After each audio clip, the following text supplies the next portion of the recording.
And the talk will be a little bit broad necessarily to place the context and the motivation. I won't say too much about the arithmetic geometry ingredients that go in, but I will say enough that full picture can be given, but ultimately the talk is about analytic number theory over number fields. So it will also be a little bit technical. So let me start with the motivation, which is in the title. Just a sec. So variation of Mordell-Weil ranks. What do I mean by this? Well, we start with an elliptic curve defined over a totally real number field. If you don't like number fields, you can work over the rationals or real quadratic fields. This is fine, but the discussion will hold more generally for totally real fields. And you want to fix a totally imaginary quadratic extension of the totally real fields. So you could take, if f equals q, just an imaginary quadratic field. And a fundamental question, which can be posed more generally, but which we want to address here because we have enough technical ingredients to get started, is how does the Mordell-Weil rank of the elliptic curve vary as L varies over finite abelian extensions of K?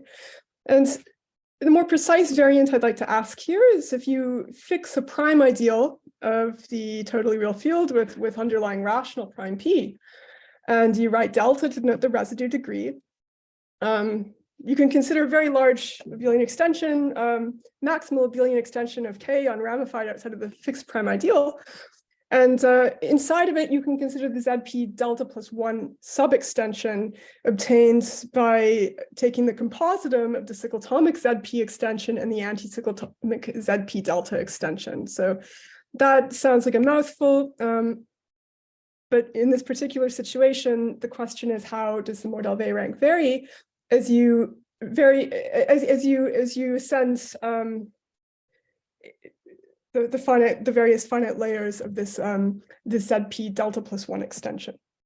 So let me give a picture. I know a picture can sometimes be worth 1,000 questions. So this is maybe an example, but it's heuristically helpful to look at a diagram like this. So you have the totally real field at the bottom. You take the totally imaginary quadratic extension. On the one side, which is on the right, you have the cyclotomic ZP extension, which factors through the extension obtained in a very natural way by joining all of the p power roots of unity, and that will cut out a cyclotomic ZP extension whose profinite Galois group I label by gamma, not that it's important here.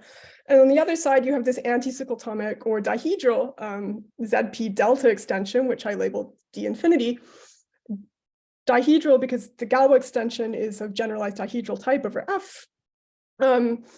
If you work over F equals Q, and this is an imaginary quadratic field, then it's a cyclotomic, it's an anti-cyclotomic ZP extension, which can be described very explicitly.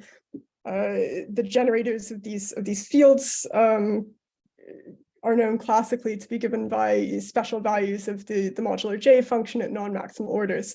So I won't give a course on theory of complex multiplication. I just draw this picture to give an idea of what we're looking at. The arithmetic behavior tends to be very different in the cyclotomic ZP extension than in the anti-cyclotomic ZP extension, where there is a root number dichotomy, which we will discuss. So reduction to L values is what the game is going to be here. I'm going to take it as a black box, but we have something known as the Iwasawa main conjectures, which allow us to take for granted the predictions of the conjecture of Birch and Smith and Dyer unconditionally. So you can really pose that question about the bounds for Mordell-Weil ranks as one about the non-vanishing of the central values or even the central derivative values of the corresponding L functions. So this reduction itself could take a whole lecture. I won't go into it, but it's more or less what you think it is if you're familiar with the predictions of the conjecture of Birch and Smith and Dyer. I'll take this reduction for granted, but at the cost of assuming some technical hypotheses about some corresponding Galois representations, which I won't spell out in the lecture, but I can point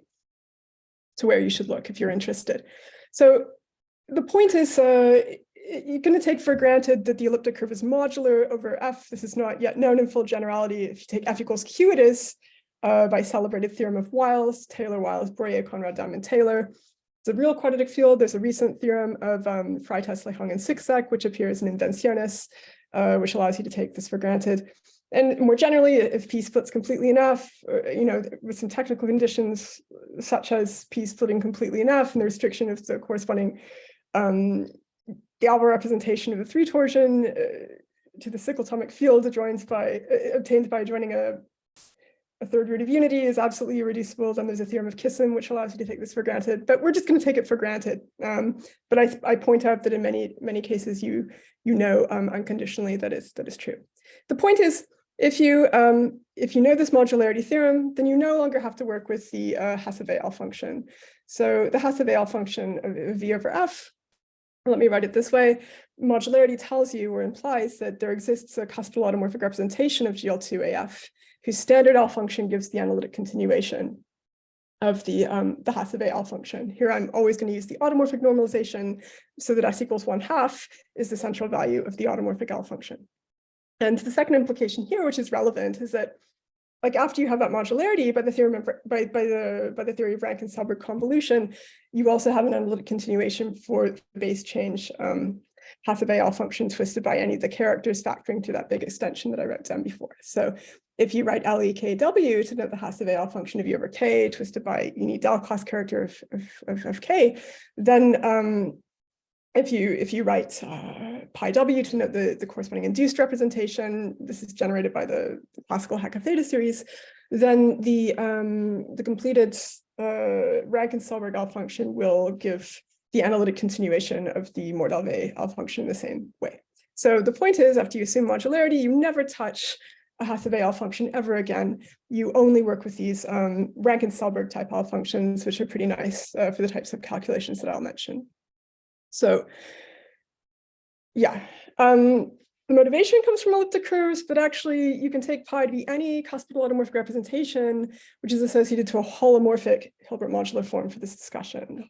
Holomorphic is important because we need to be able to do a decomposition at some point, and this turns out to be very messy if you don't have a holomorphic discrete series. So I'm just going to make this an assumption from now on.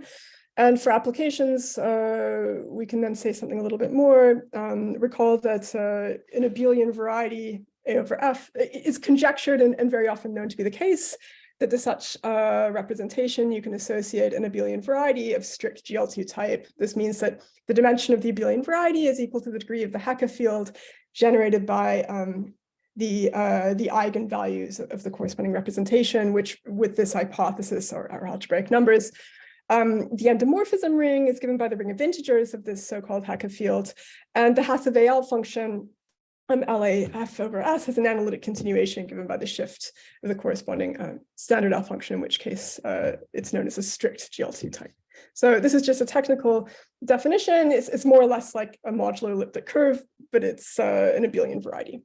So we can derive, if we work in this generality, then we can say something about these so-called GL2 type, these strict GL2 type abelian varieties. And the theorems that we get from getting averages, estimates for averages of these central values will apply in this generality. So in the picture that I drew before, or the diagram, an important aspect for estimates of automorphic L functions is that any of the characters factoring to that ZP delta plus 1 extension have a kind of unique factorization.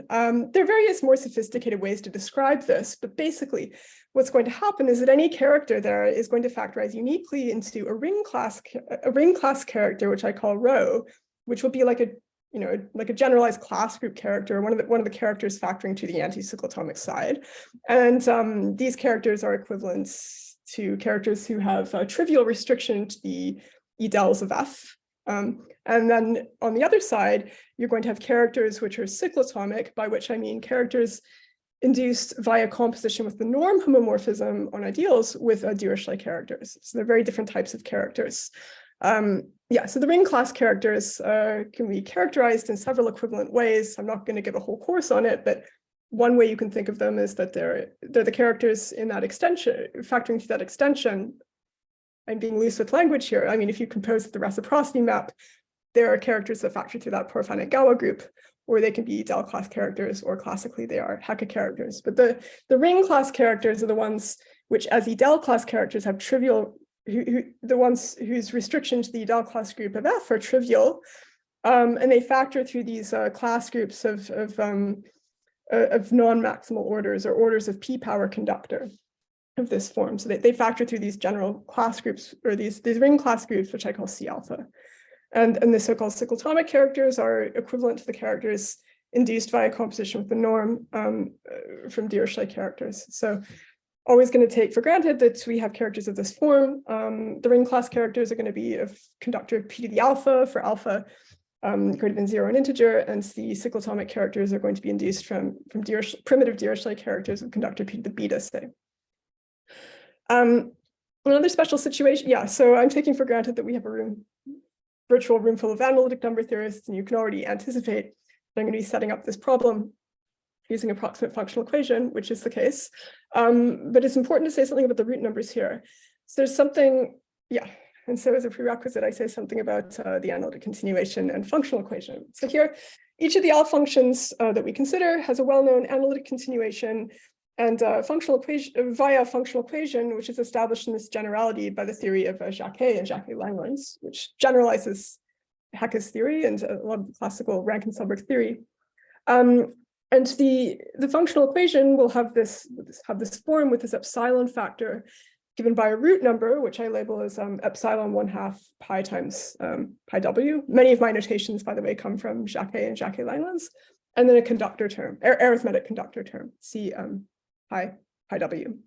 And so what's special about this situation is that there is some kind of stabilization of the root number, which is not generally the case. So if you're in a situation where you assume that the GL2 representation is self-dual, then in fact, you can show there exists an integer k equals 0 or 1, such that the root number of the ring class twist is equal to -1 to the k for all but finitely many ring class characters in that of p-power conductor factoring through that anti-cyclotomic ZP delta extension. So that means that you're in a situation where the root number is either +1 or -1.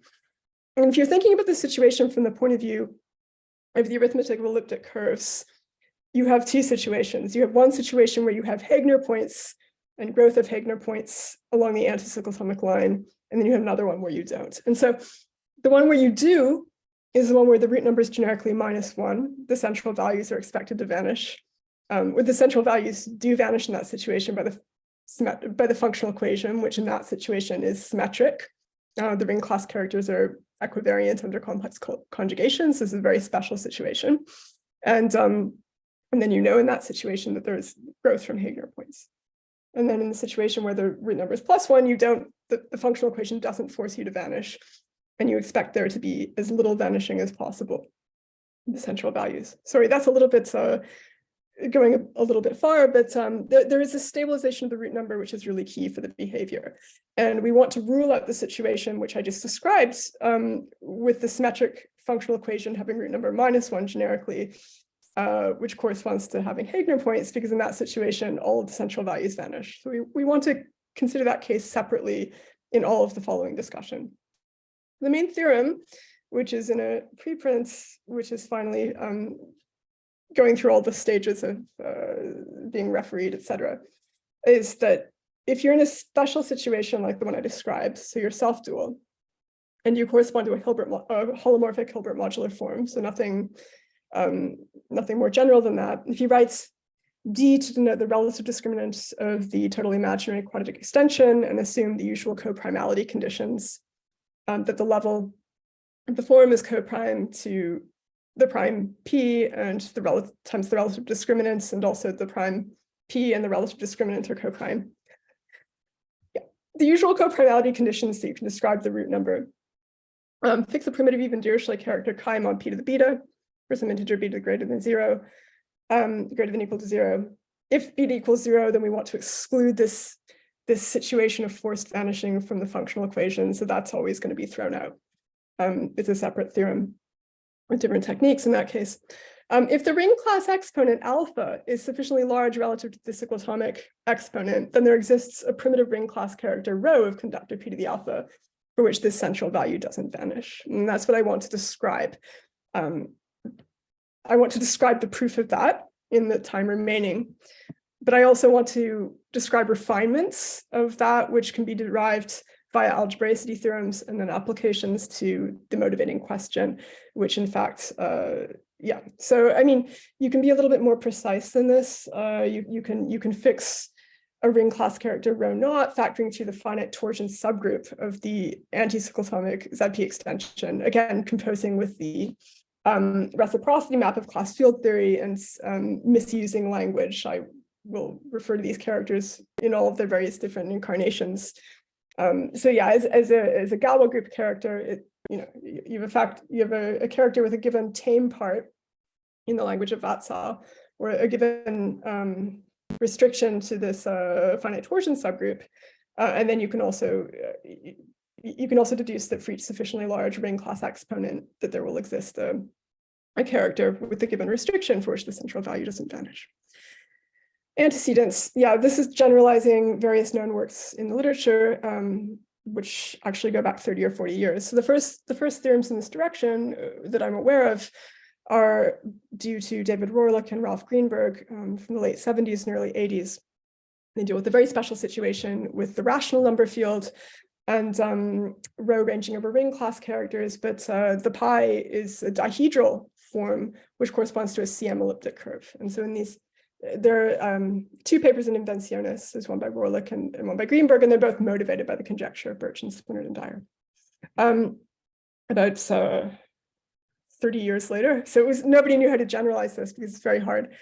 Vatsa for the rational number field and for the setting of generic root number +1, and later Cornu using the same ideas for the case of generic root number -1 with the Hegner points, both prove non-triviality theorems using a completely different technique, not using approximate functional equation in the usual setup, but rather toric integral presentations, Laval-Berger, Gross, and Gross-Sagier, to relate the estimates to group actions and to use powerful theorems from ergodic theory, namely the theorems of Ratner and Margulis-Tomanov on p-adic unipotent flows to kill the problem. And so this is an extremely interesting approach. In the cyclotomic direction, there's also an old theorem from the early 80s by David Rohrlich, which also appears in Invenciones, over F equals Q and with W ranging over cyclotomic characters of p power conductor.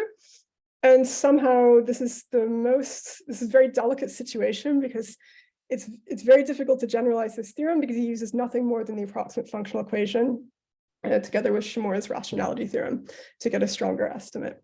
I've also done some work in this direction, but yeah, these are the main theorems that it's generalizing. So you can strengthen these results when you're coming from a Hilbert modular form, which is holomorphic, using this algebraicity theorem of Shimura. I won't say too much about this because I could really, it's essentially just an algebraic argument and I could spend a lot of time explaining, but it's not a very difficult idea. It's not very new. You can use these algebraicity theorems of Goro-Shimura, which tell you that in this situation, you can divide out by something like the Peterson norm the underlying Hilbert modular form and get an algebraic number, and moreover that there's some action of the absolute Gabor group on these algebraically normalized values. But the point is, if you have this special situation, then you have a notion of a Gabor orbit.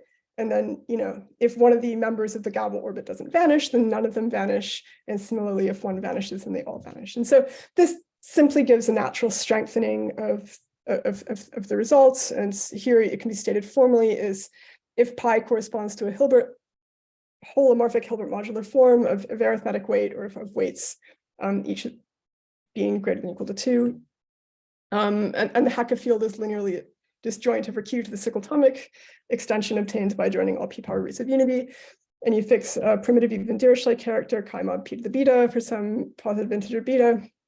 And then for each sufficiently large ring class exponent alpha, there will exist a primitive ring class character rho of conductor p to the alpha, for which the corresponding Galois average doesn't vanish. And the consequence of that is simply that the central values do not vanish for W ranging, W equals rho times chi composed with n, ranging over all such characters taking values in roots of unity of a given exact order, which happens to be the least common multiple of p to the beta, and the exact order of the ring class character. So it's a little bit technical, but I mean, it's a little bit technical to state correctly, but the idea is very simple. It's just like you have those refinements available to you once you prove such an estimate. And you can do this more or less the same thing if you take for granted various p-adic functions constructions. I won't go into great detail about how this works, but it's, you have this similar packaging of information. You have some measure, you have some elements of some Iwasawa algebra, and you can just specialize it to one value and then use various rigidity properties like the virus stress preparation theorem to deduce something very similar. And here I just state formally what that is. The idea is very simple, but the statement of the actual result is a little technical. If you assume that pi is p ordinary, meaning that the eigenvalue under a certain Becker operator is a p-adic unit, and the residual Galois representation associated with pi is absolutely irreducible, so that you have a p-adic function, then, if you fix a character W naught of the finite torsion subgroup of the big Galois extension, you can find a minimal exponent such that for all wild ring class characters of exact order greater than the base exponent, the central value, won't vanish for any of the characters in the cyclotomic Galois group, which is a very strong looking result. But once you view it in terms of multivariable p-adic functions and you consider partial specializations, this is not hard to prove. What's hard to prove is the initial result that I mentioned, which is just that you have one compositum twist for which the central value doesn't vanish. These are simply algebraic refinements, which are not that hard to prove. Application to more Delvey ranks. Okay, let me say quickly how that works.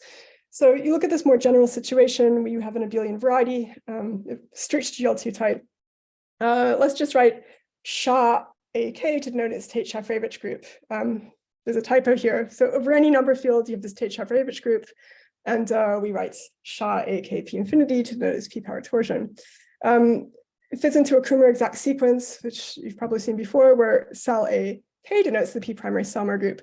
So I've defined this here for any number field, but you can take inductive limits in a very natural way and get the same notions over the profinite extensions. So this is not, so it makes sense, for instance, to talk about SHA AK infinity in the diagram that I wrote before. So what you can get here is if you assume that pi self-dual corresponds to a holomorphic Hilbert modular form, parallel weight 2 and trivial central character, and is associated to an abelian variety of strict GL2 type.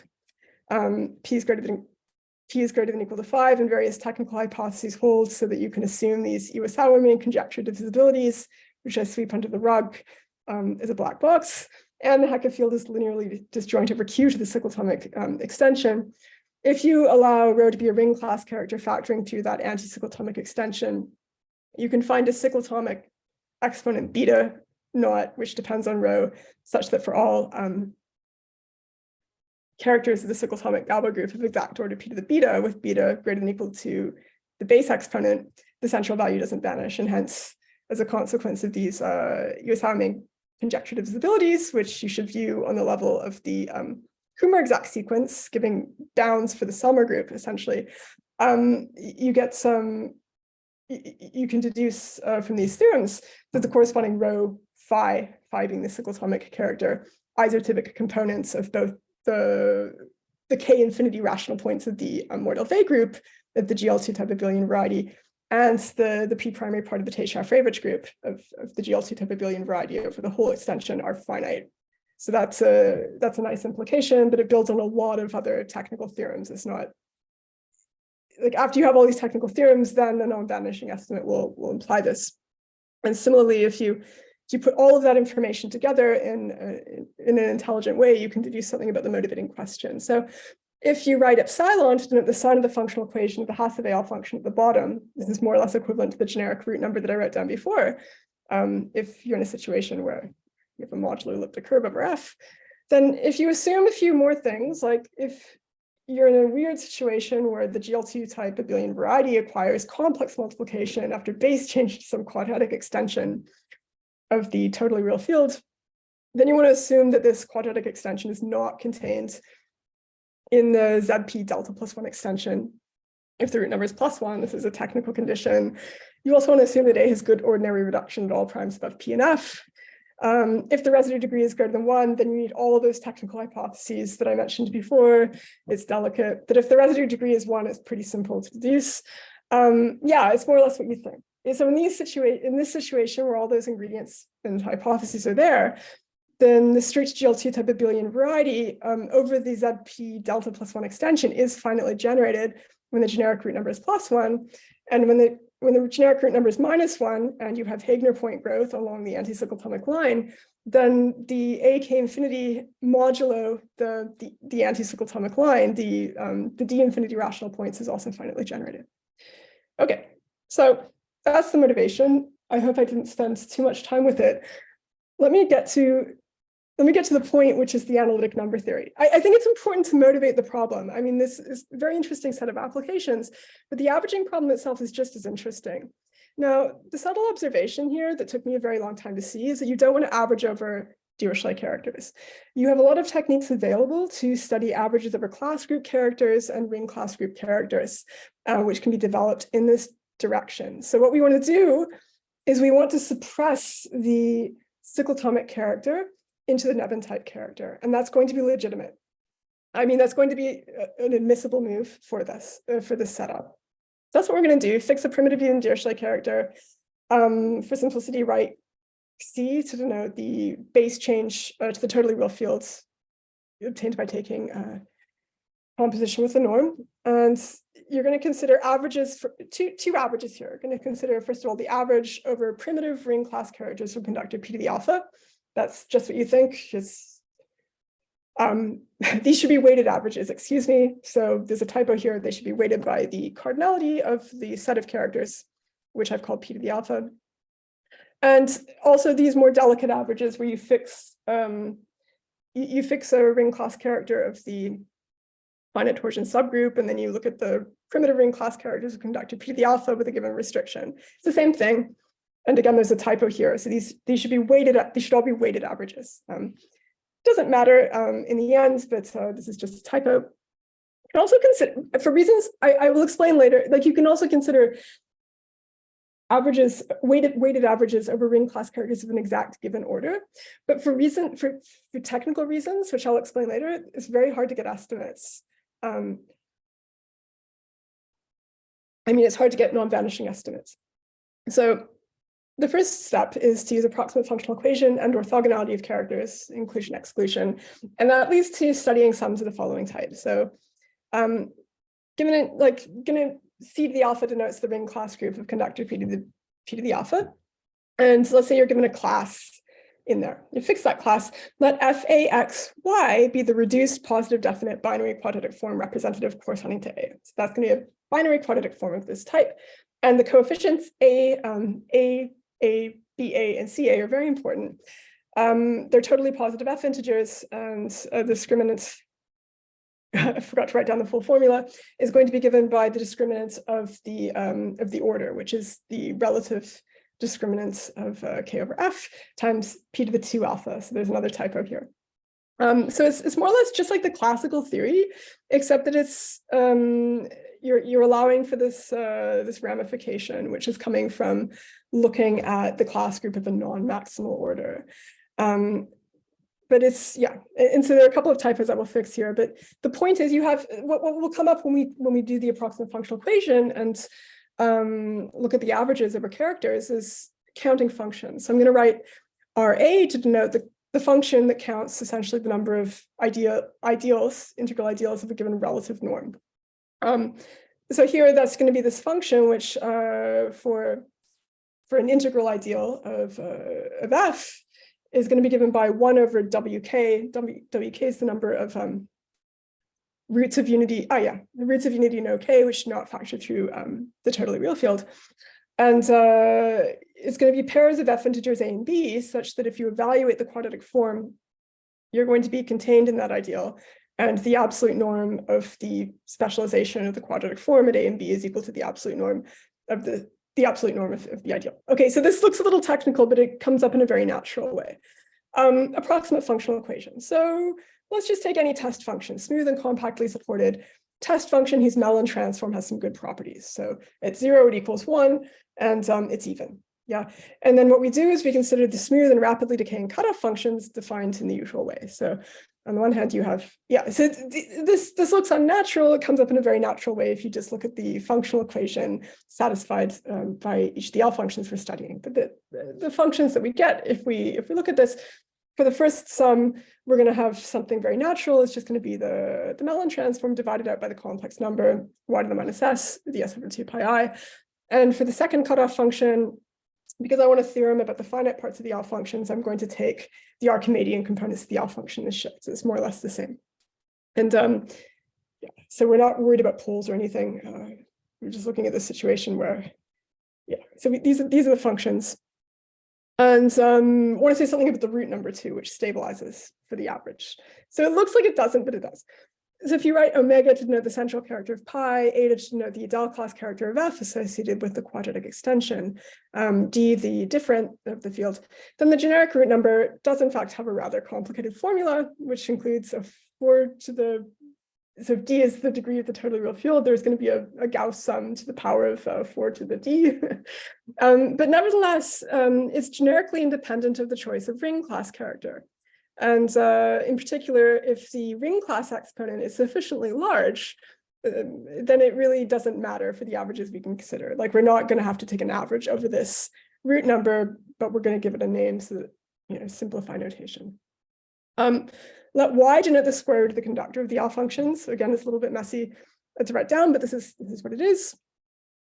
The pi k here is the base change of pi to k, and the c pi k is the conductor. This is not very important. It's more or less what you would expect. We're going to be looking at sums of this form. Let me just write them down. So yeah, there's going to be the sums that come up in the first part of the functional the approximate functional equation. There's going to be a Dirichlet series component. So you've got the omega, you've got the eta, you've got the chi squared, you've got the composition with the norm. This is not unexpected. And then you've got the sum that really matters, which is the sum over the, you know, the lambda is the eigenvalue corresponding to pi, and then you've got the chi composed with the norm, and then you've got the counting function, which is very crucial. And you've got the first cutoff function, and then you have the corresponding sums for the contragradient. You have the corresponding dual sums, and they're just exactly what you expect. They're the same sums, except you take the characters, you know, the contragradient characters, the contragradient form, and you have the second cutoff function. And because we average over primitive characters, we need to make a slight modification. So if you consider elements in the kernel of this natural map that goes from the class group of conductor A to the class group of conductor A minus 1, so if A is in that kernel, but it's not the principal class in CA, in which case you can identify it with the principal class in CA minus 1 after taking a sum over characters. It's a little bit subtle. I'm just going to write the counting function in a slightly different way, so that the R1 principal star is going to be the corresponding counting function. And then we have slightly different sums. They're the same sums, they just defined with respect to these distinct counting functions. And the reason I've written this down is because if you write C star alpha, hash C star alpha to denote the number of primitive characters of conductor P to the alpha, then you just end up with these nice formulae for the averages that you want to study. The weighted averages. Again, there's a typo in what I wrote before. You need to weight for the cardinalities of the characters, or the groups of characters, but what you get is that the weighted average over primitive ring class characters of conductor P to the alpha will take this form. So there's going to be a constant at the front, and you get these sums, the sums corresponding to the principal class, which are kind of nice and easy to estimate, minus this sort of parasitic term, or this extra term, which is not really going to change anything. Like, the sums take the same form. You just have these slightly modified counting functions to deal with, and it's a little bit of bookkeeping at the end. What really matters is the study of these sums, which I've called D1 and D2. And so if you look at these sub-averages, which I defined before, which, I mean, you know, you not only want to look at the primitive ring class characters of conductor P to the alpha, but you want to look at the ones which have a given restriction to the finite torsion subgroup of the anticyclotomic tower, like what Vatsal does and what Cornu-Vatsal do. It's a similar thing. So here you need to be a little bit more careful. So let's write C naught alpha to note the image of the finite torsion subgroup C naught in C alpha, which for alpha sufficiently large is just C alpha itself. Then we also compute a sum, which is basically, again, we're going to take alpha to be sufficiently large. So you can really think of these as being finite sums, which stabilize with alpha, sums over the chosen tame character rho naught evaluated A, plus the corresponding sums. and again, minus some extraneous term, which doesn't really matter in the end. But the point is, we reduced to studying these sums, which I call dA1 and dA2.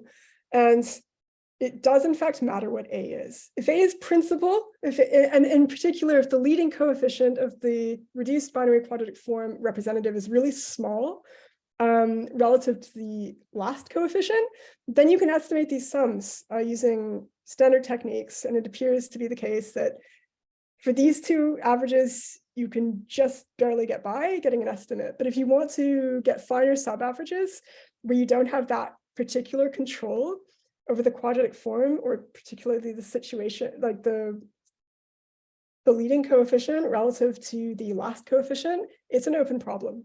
It's really hard.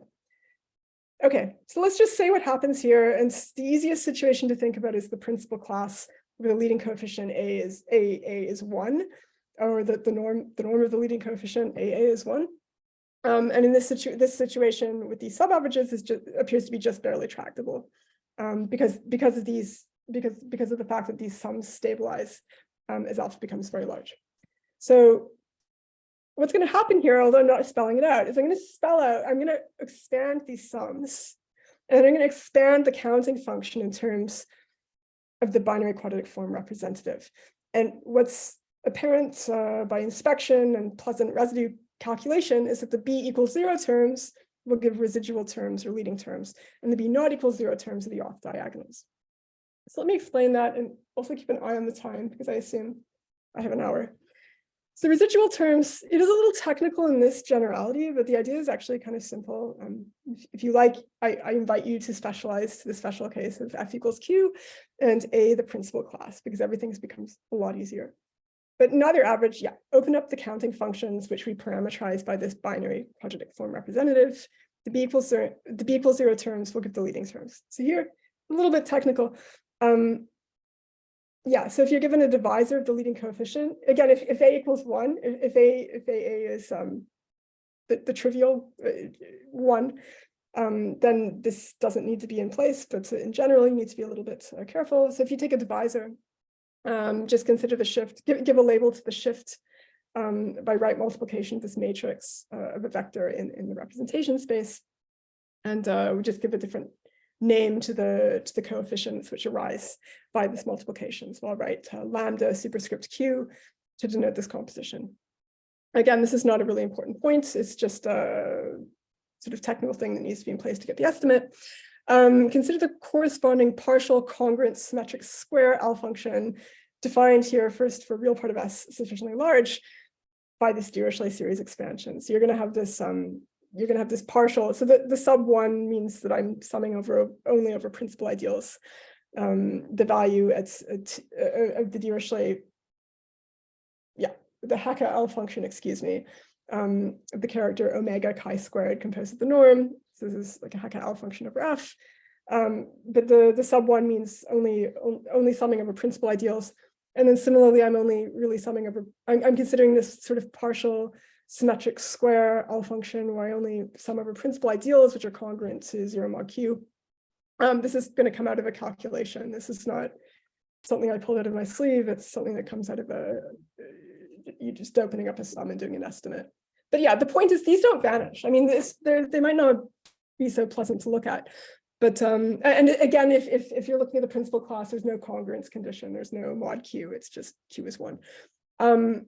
Yeah, but the values at S equals 1 are not vanishing. This is essentially, I mean, this can be deduced from the automorphy of the symmetric square. This is explained in an article of Cogdal and Michel, and the original argument goes back to Goldfeld, Hofstein, Lehmann. I've put these in the references if anyone cares to check. But what you end up with if you want to compute the residual terms here, a little bit technical, but the idea is very simple. So you write mu to denote the Möbius function on ideals of OF. Define for any f integer a this residual quantity. It looks really messy at first, but again, I invite you to take the situation where f equals q and a is equal to 1, in which case this is just the quantity. This is just the partial symmetric square at s equals 1. In general, you have something slightly more complicated. You have a sum over divisors of this leading coefficient of this term, which comes out of a Hecke relation for the coefficients, times this partial symmetric square L function, or L value. And again, it looks a little bit intimidating at first, but actually with a bit of thought, you'll see it doesn't vanish because of the way that it's set up. The term corresponding to A equals 1 doesn't vanish, and this term doesn't vanish, but it looks a bit complicated. So for the residual estimate, let's just set up some notations. If you write C omega eta chi squared to note the just write this for the norm of the absolute value of the conductor of the Hecke-Al function that appears. That needs to be given a label. If you do a residue computation of the v equals 0 terms, what you end up with is the following estimate. So we need to introduce some more exponents here. There's an important exponent, which I call theta naught, which is the best approximation to the generalized Ramanujan conjecture for GL2AF automorphic forms in the level aspect. Hence, the theorem of Blomer and Bromley allows you to take theta naught equals 7 over 64 unconditionally. Of course, if you assume Ramanujan, you just take a theta naught equals 0. Let delta 3 be the best subconvexity estimate for twisted symmetric square L functions of this form towards the generalized Lindelof hypothesis in the GL3 for GL3 automorphic forms in the level aspect. So there's a theorem of Munchi that applies here, and I forget the exponent, but this is not, it doesn't even matter for the setup. We can, just the fact that there is an exponent will be enough. Yeah, the point is, if you look at these sums and you open them up, the b equals 0 contributions will give that residual term, which I wrote down, which doesn't vanish, although it's a little bit nasty looking, plus this this error term. So you've got this, conductor of the Hecke-Al function to the power 1/4 minus 1 minus 2 theta naught over 16 plus epsilon plus the norm of this other symmetric square L value, this delta 3 plus 1. Again, it doesn't matter for our averages because we're letting the ring class exponent become large. And more crucially, you've got the norm of the leading coefficient divided out by the square root of the L function to the power of 1/4. Yeah, and so you've got a similar estimate actually for the twisted sum. Except that you have these L values coming out of the front. This quotient of Archimedean values is going to be equal to 1 in the special setting for the applications where the pi is self-contragradient, but just included here to spell out the structure of the argument.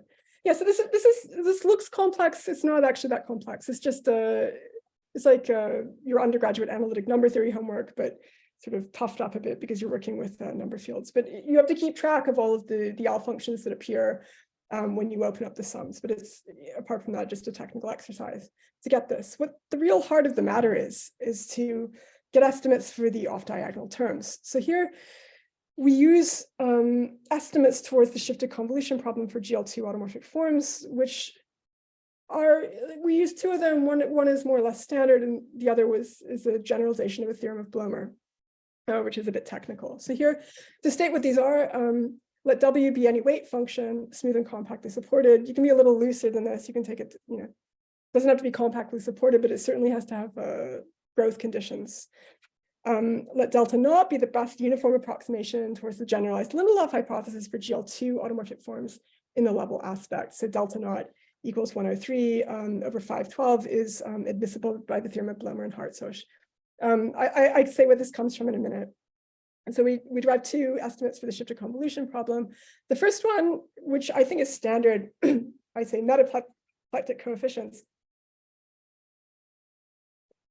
You have you want to assume for simplicity that pi is not dihedral, because otherwise you get another leading term and it's a little bit complex. You still get the same theorem, I believe, but it's a different proof. Let Q be any totally positive F integer. Then if you consider a sum of the following type, like if you take a sum, this is like the Fourier series expansion of the pi. You take you basically evaluate, you have this sum over, actually, it's only going to be supported on F integers, non-zero F integers of the Hecke eigenvalue of pi, evaluated at gamma squared plus Q, shifted by there should be 1/2. There's another typo here. It should be absolute norm of the of gamma squared plus Q to the 1/2 against this weight function, evaluated absolute norm of gamma squared plus Q over Y. It's you can get a uniform bounds which depends on where the implied constant depends on pi and any choice of epsilon, given by Y to the power of 1/4 times the absolute norm of Q, the delta naught minus 1/2 times absolute norm of Q divided by Y to the 1/2 minus theta naught over 2 minus epsilon. And if you work this out or play with it, you'll see it will suffice for our problem. The way this is proven is by varying vectors in Kirillov models for GL2, in particular using the surjectivity of the Archimedean Kirillov map to basically choose a vector or construct a genuine metaplectic form whose Fourier coefficient takes this form.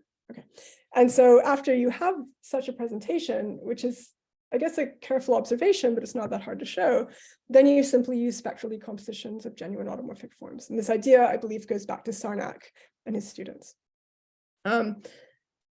Yeah, so the point is that the x, yeah, so what that means is you end up, the delta naught is really the best uniform approximation for Fourier coefficients of half-integral weight forms or metaplectic forms.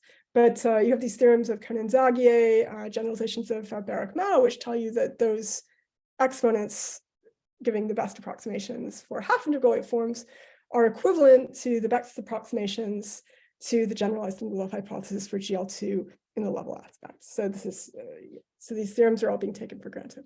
But this, I mean, this estimate itself is not that hard to show. It's more or less well known. Also need the following to deal, yes, and this, by the way, this estimate will suffice if you're only looking at the averages over primitive characters, which I mentioned before. Like if in the average you're only getting those sums, which I call D1 for the principal class, then this estimate, which is more or less standard, it's well known to the experts, will suffice, in fact, to get a non-vanishing estimate.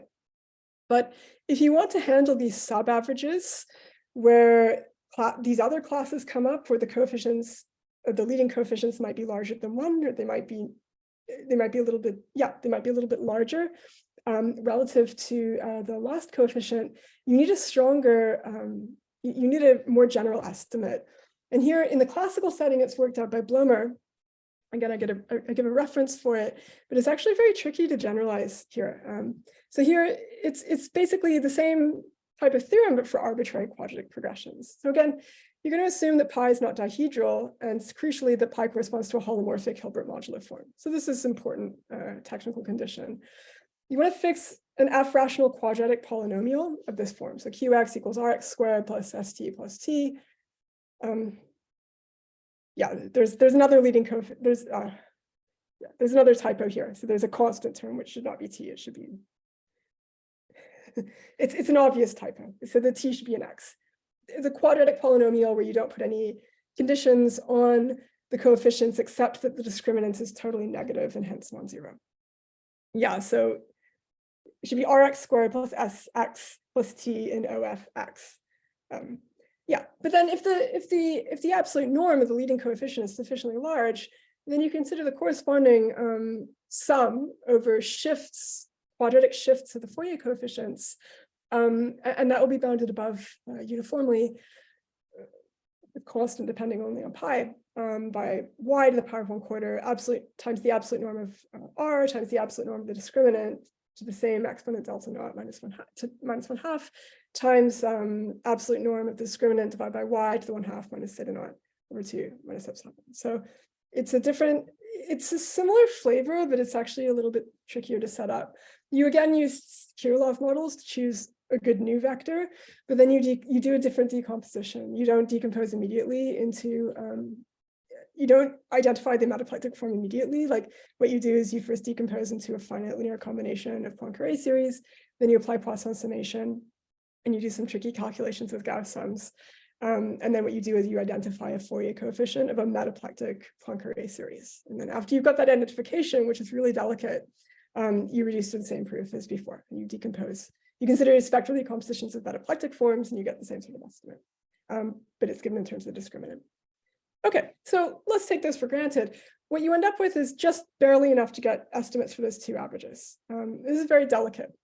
So what you end up with from these two theorems, again, if you're working only with the principal class, you can just use the standard, the first estimate. It's only when you want these more, it's only when you want to get estimates for these more general sums, which appear in the sub-average, that you need this finer generalization of Blomer's theorem. But yeah, what you get is something like the off-diagonal sum for the leading terms is going to be bounded above by the absolute norm of the leading coefficient times square root of the conductor to the quarter.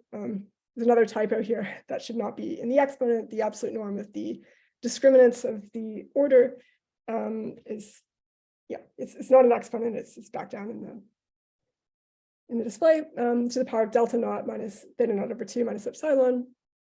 Yeah, times the times the absolute norm of the last coefficient minus 1/2 minus delta naught plus theta naught over 2 plus epsilon. So in spite of the typo, I hope it's clear that and there's a similar there's going to be a similar estimate also for the this will apply also for the contragradient sums. So both sums can be estimated in a similar way when you take a balanced approximate functional equation. Again, sorry for the typo, but what should be apparent here from this estimate is that when the last coefficient is large relative to the small coefficient, the ideal situation is that for the principal class where the leading coefficient is essentially 1 and the last coefficient is essentially of size equal to the discriminant of the quadratic form of the order. This is the optimal situation, because then you'll get a bound which tends to 0 as alpha becomes very large. But in general, we can get non-vanishing estimates so long as the last coefficient is large relative to the first coefficient. And this implicit condition is always met for the principal class, but I like to advertise that it's an open problem, which I believe also appears implicitly in the work of Friedlander Ivanic, or this old paper, Duke, Friedlander, Ivanic. I think they find a similar problem. Like, you can't, if you're not in this regime where the last coefficient is large relative to the first coefficient, it's actually, I believe, an open problem to get bounds for these sums. Okay, so what do we get? In the end, if we put everything together, let's give some different label to the symmetric square L values at 1 in the sum. For the averages of our primitive characters, you get that the weighted average, again, weighting the average as I defined it before, be given by some constant term which actually stabilizes to something like 1 over 2 divided by 1 minus 2 divided by the absolute norm of p as alpha becomes large, times 1 over the wk number of roots of unity which don't factor through the totally real field, plus this sum of L values, plus an error term which becomes small as alpha becomes large. And again, this is because for the averages of our primitive characters, without this extra condition on the tame part, you end up only getting, by orthogonality, you only see contributions from the principal class, and then you can use this standard result. But for the sub-averages, it's a little bit more delicate. Morally, it's the same argument, but what you end up with is more complicated residual terms, which are given by these sums, and then more complicated error terms, which again depend on the coefficients of the binary quadratic form representative. I've written it out here in gory detail. This is what it is. Not vanishing, yeah. So you can simplify it a little bit. In each of these cases, with a bit of extra argument for the sub-averages, it's not immediately apparent. You can deduce that as the alpha becomes large, each of the weighted averages tends to these residual terms. So in the case of primitive characters, it's got a simpler form, and in the sum over the sub-average of a primitive ring class characters of a given tame part is basically the same thing, actually, except that you have these sums over classes of the finite portion subgroup. This is essentially what it is, although it looks more complicated. So the non-vanishing is also delicate to deduce. It's not, you have to argue by contradiction and use the fact that the residual term corresponding to the principal character doesn't vanish. Then if you assume otherwise that the sum vanishes, then you can identify the quotient with the root number times -1, but then you know that the root number is an algebraic number, and you can apply some Galois conjugacy and just deduce that can't be the case. It's probably not the only way to argue, but it's very delicate. Okay, so that's, yeah, I have 1 minute left. so that's sort of using all of the technology that the experts know at this point about the shifted convolution problem for GL2, you get this estimate, which I wrote down. And it's taken many years for me to see how to do this in discussions with the experts. There's also a really intriguing approach by Cornu and Batsal, which doesn't use cyclotomic characters. It uses very different, it just looks at these ring class characters. This theorem that I mentioned before. And what's really interesting, and I just want to mention it very quickly because I'm not going to talk for another hour about this. There's a completely different approach to the problem using ergodic theory. These theorems of Batsal and Cornu-Batsal, which take for granted theorems of Welsberger, Gross-Sagier, and they don't use the approximate functional equation to describe the central values, the central derivative values in the generic root number -1 case, but they use rather these toric integral period formulae. And then they look at the corresponding averages as problems about group theory. And so what they realize is that you can set the averaging problem up in such a way that you're looking at group actions. And then in these very beautiful works, they reduce the group actions that they need to study, or the averages they need to study, to situations where the deep theorems of Ratner and Margulis-Tomanov on p-adic unipotent flows apply essentially to give lower bounds, or to deduce the non-vanishing in this very by this machine. What's intriguing here is that you could also, as input, you don't need these theorems of Walsh-Bourget and Gross-Sagier as input in these arguments. You really just need, I think, any toric integral period formula. So in this particular situation, you could look at vectors in the base change representation and consider the sort of classical Hecke-like integral presentation and view the weighted averages this way. If you set up their problem in this way, or with these different integral presentations, you let C1 be the subgroup generated by the subgroup of the Portion subgroup generated by uniformizers that primes away from P. You can construct some slightly different automorphic form, which comes from taking an average. And you could basically, as input in their arguments, replace these slightly different functions, which instead of working with vectors in the Jacquet-Langlands transfer, instead you look at Whittaker coefficients, or sums over partial sums over class representatives of these Whittaker coefficients of these distinctly constructed forms.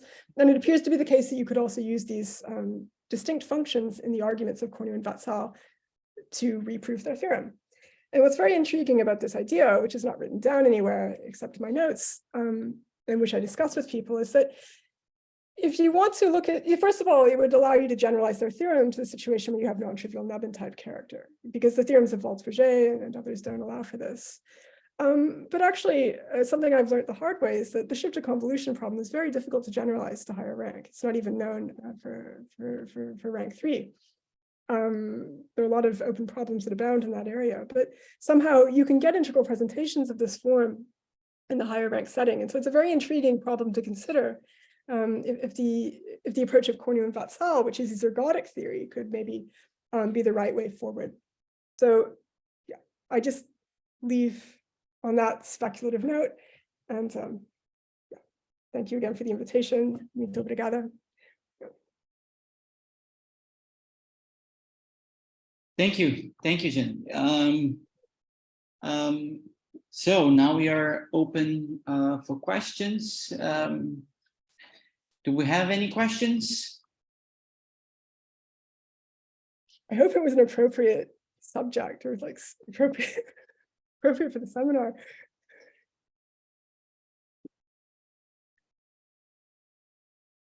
Okay.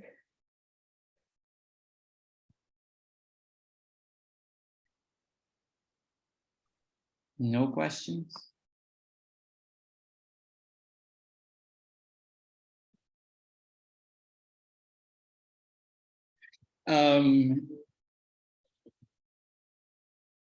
Yes, so if we don't have any questions, so let's stop the recording. Okay, and then we can ask after the. Thank you.